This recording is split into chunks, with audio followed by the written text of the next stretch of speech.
একদিন আল্লাহর রাসূল সাল্লাল্লাহু আলাইহি ওয়াসাল্লাম সাহাবীদেরকে নিয়ে ফজরের সালাত আদায় করছিলেন। সাহাবীরা দেখলেন রাসূল সাল্লাল্লাহু আলাইহি ওয়াসাল্লাম তার হাত উপরের দিকে বাড়িয়ে কিছু একটাকে টেনে ছেঁড়ার চেষ্টা করছেন। এরপর তিনি একটু মুচকি হেসে তার হাতকে তাৎক্ষণিকভাবে পিছিয়ে আনলেন। এই যেমন ধরুন কোনো বিষাক্ত পোকামাকড় বা সাপ দেখলে যেভাবে মানুষ তার নিজেকে গুটিয়ে নেয়।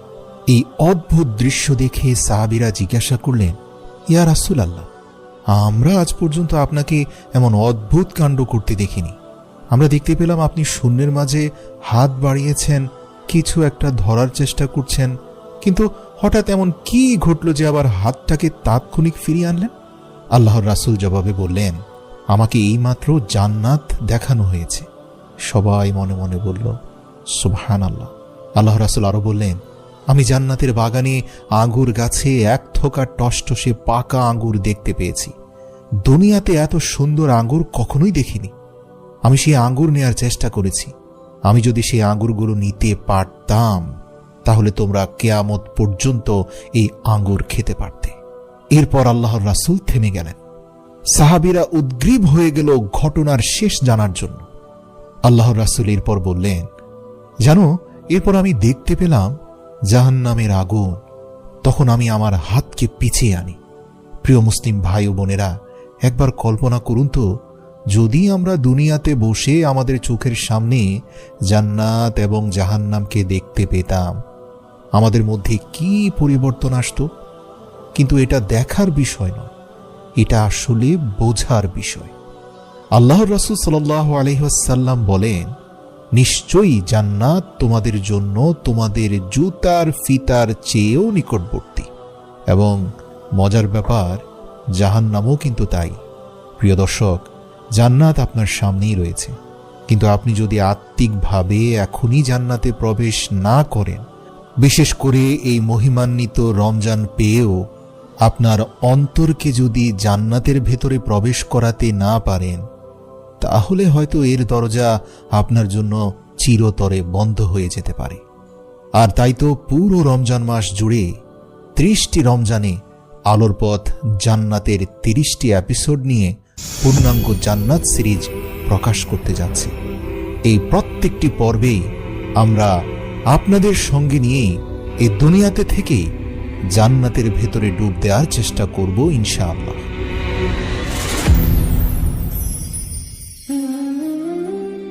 প্রিয় মুসলিম ভাই ও বোনেরা, হযরত আবু হুরায়রা রাদিয়াল্লাহু হতে বর্ণিত, আল্লাহর রাসূল সাল্লাল্লাহু আলাইহি ওয়াসাল্লাম বলেন, আল্লাহ তাআলা জান্নাত জাহান্নাম সৃষ্টি করার পর জিবরাইল আলাইহিস সালামকে বললেন, যাও জান্নাতে গিয়ে দেখো, আমি জান্নাতীদের জন্য যেসব নিয়ামত সৃষ্টি করে রেখেছি, তুমি সেগুলো দেখে এসো।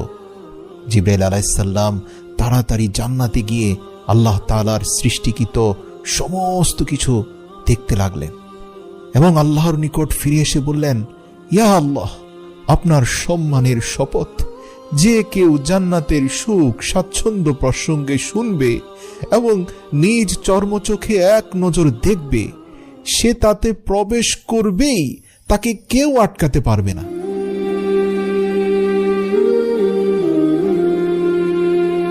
তারপর আল্লাহর আদেশে দুঃখ কষ্ট মুসিবত দ্বারা জান্নাতের চারপাশকে ঘিরে ফেলা হলো। আল্লাহ এবার জিবরাইল আলাইহিস সালামকে বললেন, হে জিবরাইল, দেখি এবার তুমি আবার একটু জান্নাতে ফিরে যাও তো, এবং যা কিছু ইতিমধ্যে দেখে এসেছো পুনরায় তা দেখে এসো তো। রাসূল সাল্লাল্লাহু আলাইহি ওয়াসাল্লাম বলেন, দ্বিতীয় দফায় আল্লাহর অনুরোধে যখন জিবরাইল জান্নাতে গেলেন, তিনি সেখানে গিয়ে দেখতে পেলেন যে অমানবিক কষ্ট ও মুসিবতের বস্তু দ্বারা ঘেরাও করে রাখা হয়েছে জান্নাতকে। তিনি আল্লাহ তাআলার নিকট ফিরে এসে শপথ করে বললেন, আপনার সম্মান ও ইজ্জতের শপথ, হে আল্লাহ, আমার মনে হয় এত ভয়, এত আতঙ্ক, এত পরীক্ষা জান্নাতের চারপাশে রয়েছে। আমি ভয় পাচ্ছি ইয়া আল্লাহ, মনে হয় কোনো ব্যক্তি এ সকল পরীক্ষা উত্তীর্ণ হয়ে জান্নাতে প্রবেশ করতে পারবে না। এবার আল্লাহ তাআলা তাকে বললেন, জিবরাইল, আমি জাহান্নাম এবং জাহান্নামীদের জন্য যে আযাব তৈরি করে রেখেছি, তুমি গিয়ে এক নজর তা একবার দেখে এসো। তিনি সেখানে গিয়ে দেখতে পেলেন যে এর একাংশ অন্য অংশের উপর চড়াও হচ্ছে, একটি অন্যটিকে গ্রাস করছে। এই নৃশংস ভয়ঙ্কর দৃশ্য দেখে তিনি আল্লাহ তাআলার সামনে ফিরে এসে এর ভয়াবহতা বললেন, হে আল্লাহ, আপনার সম্মানের শপথ, যে দৃশ্য দেখে এসেছি, এমন দৃশ্য যদি চর্মচোখে কোনো মানব দেখে তাহলে সে কখনোই এর মধ্যে প্রবেশ করতে চাইবে না। তারপর আল্লাহর নির্দেশে জাহান্নামকে লোভ, লালসা, মিথ্যা, অহংকার, দাম্ভিকতা দিয়ে ঘিরে ফেলা হলো। এরপর জিবরাইল আলাইহিস সালামকে আল্লাহ বললেন, জিবরাইল, আবার একটু দেখে এসো তো দ্বিতীয় দফা। জিবরাইল সেখানে গেলেন এবং ফিরে এসে বললেন, আপনার সম্মানের কসম, আমার তো ধারণা হচ্ছে যে কেউই এ থেকে মুক্তি পাবে না, সকলেই এতে প্রবেশ করবে। হে আল্লাহ, আপনি কেন এত মরিচিকা আর মিথ্যা মায়া দিয়ে এই জাহান্নামকে ঘিরে ফেলেছেন? বাহির থেকে তো বোঝারই সুযোগ নেই যে এর ভেতরটা কত কদাকার আর ভয়ঙ্কর। হে প্রভু, এ কেমন কঠিন পরীক্ষা মানব জাতির জন্য। হাদিসটি সুনান নাসাই, তিরমিজি ও আবু দাউদ শরীফে রয়েছে। এরপর আল্লাহ তাআলা জান্নাতকে আদেশ করলেন, হে জান্নাত, তুমি কিছু বলো। তখন জান্নাত বলল, মুমিনগণ সফল হয়ে গেছে। সূরা মুমিনুন আয়াত নম্বর 1। অতঃপর জিবরাইল আলাইহিস সালাম সহ সকল ফেরেশতাগণ জান্নাতের উদ্দেশ্যে জবাব দিয়ে বললেন, তুমি ধন্য, কেননা তুমি হচ্ছ রাজাদের আবাসস্থল। তবে এখানে দুনিয়ার রাজা বাদশাদেরকে বোঝানো হয়নি। এখানে কলবের রাজা, হৃদয়ের রাজা, যে সব কিছুকে তুচ্ছ জ্ঞান করে তার প্রভুকে ভালোবাসতে পেরেছে, যে তার প্রভুর ভালোবাসা পাওয়ার জন্য সব ধরনের লোভ লালসাকে জলাঞ্জলি দিয়েছে, এখানে সেই রাজাদের কথা বলা হয়েছে। মনে রাখবেন, দুনিয়ার বুকে তাকওয়া অবলম্বনকারী প্রকৃত ঈমানদারেরাই আল্লাহর একনিষ্ঠ আনুগত্যের মাধ্যমে জান্নাতের প্রকৃত রাজা এবং রানী হয়ে ওঠে। প্রিয় দর্শক, আল্লাহ রাসূল সাল্লাল্লাহু আলাইহি সাল্লাম বললেন, একবার জান্নাত এবং জাহান্নাম আল্লাহ তাআলাকে জিজ্ঞাসা করছিল। জান্নাত বলল, হে আমার প্রভু, কেন আমার মধ্যে শুধুমাত্র দুর্বল এবং নিঃস্ব লোকেরা প্রবেশ করবে? এবং জাহান্নাম বলল, হে আমার প্রভু, আমার ভেতরে কেন শুধুমাত্র অহংকারী এবং দাম্ভিক লোকেরা প্রবেশ করবে? আল্লাহ তাআলা জান্নাতকে বললেন, হে জান্নাত, তুমি হচ্ছ আমার দয়া ও রহমত। আমি যাদেরকে আমার দয়া এবং রহমত প্রদর্শন করতে চাই তাদেরকেই তো আমি তোমার মাধ্যমে তা দেখাবো। এরপর আল্লাহ জাহান্নামকে উদ্দেশ্য করে বললেন, হে জাহান্নাম, তুমি হচ্ছ আমার ক্রোধ এবং শাস্তি। আমি যাকে শাস্তি দিতে চাই তাকে তোমার মাধ্যমে শাস্তি দিব। প্রিয় দর্শক, এখন জান্নাত এবং জাহান্নাম উভয়ই অধীর আগ্রহে সেই দিনের জন্য অপেক্ষা করছে। হ্যাঁ, সেই মালিক ইয়াউমিদ্দিন, বিচার দিনের মালিক, তিনি বসে আছেন। এবং আপনি যখন তাদের উভয়কে নিয়ে কোনো দোয়া করেন এই দুনিয়ার বুকে, তখন জান্নাত এবং জাহান্নাম উভয় সাড়া দেয়। আল্লাহ রাসূল সাল্লাল্লাহু আলাইহি ওয়াসাল্লাম বলেন, এমন কোনো দিন নেই যেদিন জান্নাত এবং জাহান্নাম উভয়ই আল্লাহ তাআলার কাছে তাদের অধিবাসী যারা হবে তাদের বিষয়ে প্রশ্ন করে না। মানে প্রত্যেকটা দিনই তারা প্রশ্ন করে। যেমন জান্নাত বলে, হে আমার রব, আমার বাগানের ফলগুলো পেকে টসটসে হয়ে গিয়েছে, আমার নদীগুলো প্রবাহিত হচ্ছে, আমি আমার বন্ধুদের জন্য আর অপেক্ষা করতে পারছি না, আমার বাসিন্দাদেরকে তাড়াতাড়ি আমার কাছে প্রেরণ করুন। জাহান্নাম বলে, হে আমার প্রভু, আমার উত্তাপ অত্যন্ত তীব্র হয়ে উঠেছে, আমার গভীরতা আরো বৃদ্ধি পাচ্ছে এবং আমার অগ্নিশিখা প্রচণ্ড ক্রোধে চারপাশে ফেটে যাচ্ছে। তাই আমার লোকদেরকে দ্রুত আমার কাছে নিয়ে আসুন। আল্লাহ তাআলা আমাদেরকে জান্নাতীদের মধ্যে শামিল করুন, আমিন। প্রিয় মুসলিম ভাই ও বোনেরা, আল্লাহ তাআলার দয়ার কথা একবার চিন্তা করুন না। যখন জান্নাত এবং জাহান্নাম তারা উভয়ই কথা বলে, তখন তারা উভয়ই ঈমানদারদের জন্য কল্যাণকর দোয়া করে। তারা উভয়ই নেক আমলকারীদের জন্য দোয়া করে। আল্লাহ রাসূল সাল্লাল্লাহু আলাইহি ওয়াসাল্লাম বলেন, যখনই কোনো মুমিন ব্যক্তি আল্লাহর কাছে 3 বার জান্নাত চেয়ে দোয়া করে, তখন জান্নাত সাড়া দিয়ে বলে, হে আল্লাহ, আপনার এই বান্দা এত করুণ স্বরে আমাকে চাইছে, তাকে জান্নাতে প্রবেশ করান। আর কোনো মুমিন যখনই 3 বার জাহান্নামের আগুন থেকে আশ্রয় চায়, জানেন জাহান্নাম সবাইকে তার নিজের দিকে ডাকলেও তখন কিন্তু ওই মুমিন ব্যক্তির ব্যাপারে জাহান্নাম ভিন্ন কথা বলে। সে নিজে থেকেই বলে, হে আমার রব, তাকে জাহান্নাম থেকে রক্ষা করুন। যে মোনাজাতের দোয়ায় বলছে, ওকিনা আযাবান নার, আমাকে জাহান্নামের আযাব থেকে রক্ষা করুন। হে আমার প্রভু, আমি জাহান্নাম হয়ে বলছি, আপনি ওই বান্দার দোয়াটা কবুল করুন। সুতরাং প্রিয় ভাই, মাহে রমজানের প্রত্যেকটি ইফতারের পূর্বে একটি দোয়া করতে একদম ভুল করবেন না। ওই যে শ্রেষ্ঠ দোয়া, মানে জায়গা মতো গিয়ে দোয়া করবেন। একটি কথা, হে আমার রব, আমাকে জাহান্নামের আগুন থেকে রক্ষা করুন।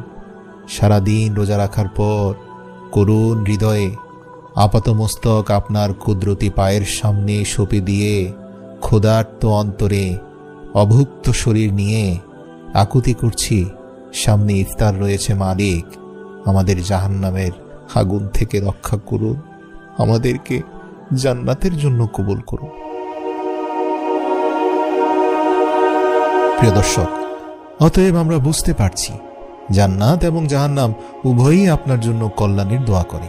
তবে জান্নাত আপনার জন্য প্রস্তুত হয়ে অপেক্ষা করছে। আপনি রেডি তো?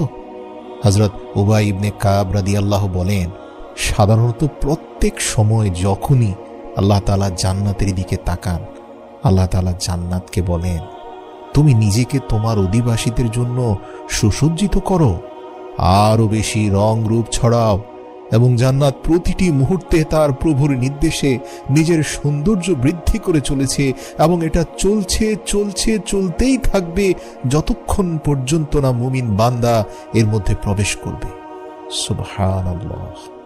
প্রিয় দর্শক, আপনারা কি জানেন জান্নাতও রমজান মাসকে পছন্দ করে?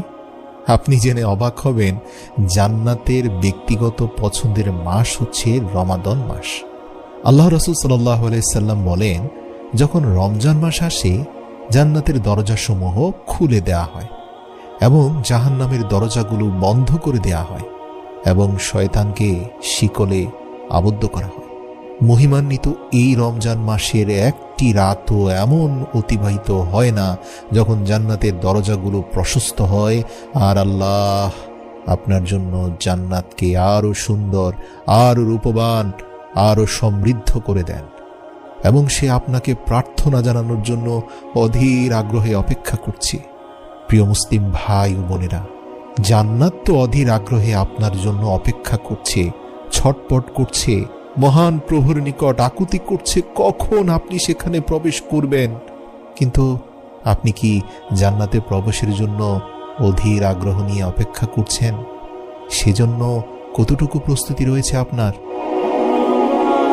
আল্লাহর রাসূল সাল্লাল্লাহু আলাইহি ওয়াসাল্লাম বলেন, হে ঈমানদারেরা, আল্লাহর কাছে যত বেশি সম্ভব জান্নাত চেয়ে নাও এবং জাহান্নাম থেকে বেশি বেশি আল্লাহর কাছে আশ্রয় চেয়ে নাও, যতটা তোমার পক্ষে সম্ভব। প্রিয় দর্শক, জান্নাত অনুসন্ধানকারী বান্দারা কখনো ঘুমিয়ে থাকতে পারে না, এটা তাদের কাজ নয়। আরে বিশ্রাম আর শান্তির ঘুমের জন্য তো জান্নাত রয়েছে।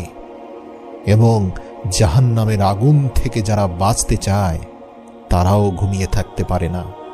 আল্লাহ রাসূল সাল্লাল্লাহু আলাইহি ওয়াসাল্লাম আরো বলেন, পরকালের জীবন দুঃখ কষ্ট দিয়ে ঘেরা এবং এই দুনিয়া হচ্ছে আনন্দ আর ভোগ বিলাসে পরিপূর্ণ।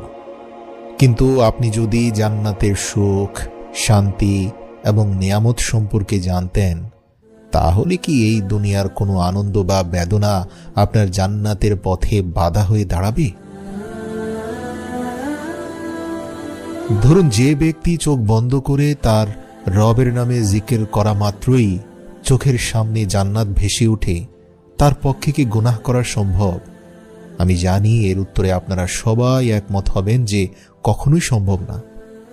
তাহলে আপনি কি সেই পর্যায়ে পৌঁছাতে চান না? যদি সত্যি চান, এই 30টি দিন হচ্ছে সেই পরিবর্তনের সময়। এই 30টি দিনের মধ্যেই নিজেকে সেই অবস্থানেই নিয়ে যান। ইনশাআল্লাহ আপনি পারবেন। আপনাকে দিয়ে হবে। চিরন্তন সেই সফলতার পথে পাড়ি দেওয়ার জন্য প্রয়োজন একটু প্রচেষ্টা। দর্শক, মনে করুন সেই কথা যখন আল্লাহর রাসূল সাল্লাল্লাহু আলাইহি ওয়াসাল্লাম তার হাত বাড়িয়েছিলেন জান্নাতের বাগান থেকে আঙ্গুরের থোকা নেয়ার জন্য। কল্পনা করুন যদি আপনি ফেরাউনের স্ত্রী আসিয়ার মতো হতেন।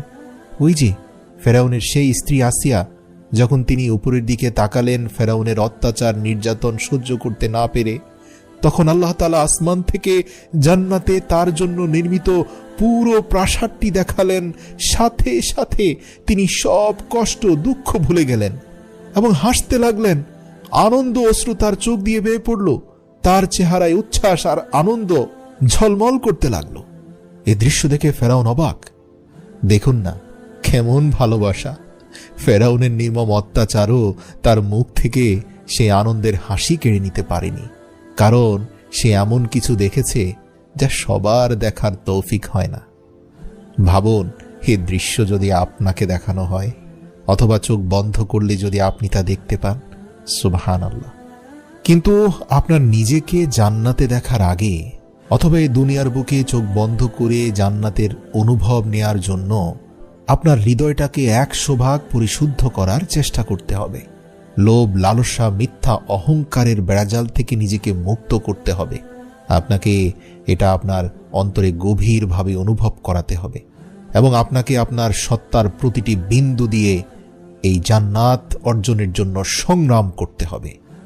আল্লাহ তাআলা আমাদেরকে জান্নাতের মেহমান হিসাবে কবুল করুন, আমিন। এবং জান্নাত সিরিজের দ্বিতীয় পর্বটি দেখার অগ্রিম আমন্ত্রণ জানিয়ে এখানেই শেষ করছি। আসসালামু আলাইকুম ওয়া রাহমাতুল্লাহ।